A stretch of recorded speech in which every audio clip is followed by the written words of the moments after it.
The Brock Purdy story is still being written, but we are sitting down with him today as the next chapter unfolds. Brock, congratulations on a well-deserved extension. Thank you, yeah. Extremely grateful and excited and excited to see what comes next. You said your story has been about being overlooked, from getting late recruited out of high school, third string to starter at Iowa State, then Mr. Irrelevant to NFL starter. How does this contract extension change that narrative? For me, it's always just been one thing at a time. Don't try to get caught up in the future. Just take care of business with where I'm at and where my feet are at, from the late recruiting process to getting drafted last and then making the team. And I feel like that's just been the story of my life, and I'll never forget that. I'll always try to have that chip on my shoulder. But now signing the contract and just seeing the organization put their faith in me to be the guy, to me that's extremely special, and it does nothing but fire me up and excite me to go get better and win games for this organization. The last time you put pen to paper with the Niners was on a rookie deal. You had just been selected number 262 in the 2022 NFL draft.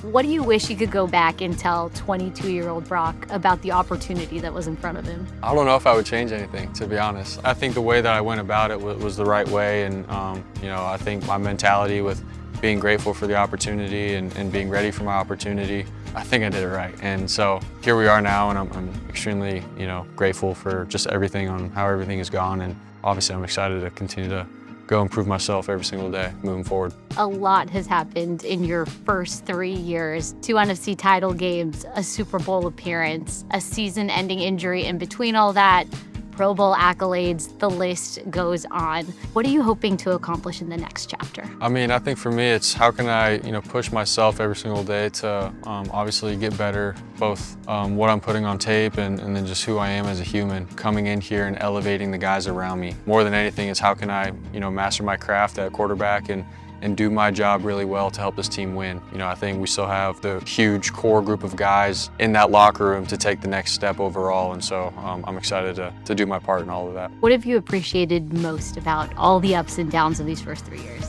Just the trials and tribulations. Like, in the moment, it's tough. My rookie year, getting hurt in the NFC Championship game and thinking, dang it, we could have gone to the Super Bowl, and then coming off my surgery and rehabbing really hard to get back for the season, and then going all the way to the Super Bowl and being a couple plays away from winning that, to then having to get back in and go play another season. So all those things, it's been tough, and there's been some heartbreak in it, but man, that's what makes it worth it. This isn't a life that everything's going to be given to me and it's going to be easy. For me, as a man of faith, being faithful to God and just allowing Him to write the story and just show up and work hard and love my teammates and everybody in my life around me as we go, and we get to where we are, like even now, and I'm just like, man, this has been a pretty beautiful life. It's not going to be easy moving forward. Like, there's still going to be challenges, but that excites me. Faith and family have been the constants in all of this. How have you been able to share this big life-changing contract with those closest to you? Yeah, I mean, it's been pretty special. Just, Jenna and I being able to just enjoy the little moments. After getting the call, I just looked at her and I was like, hey, it's done.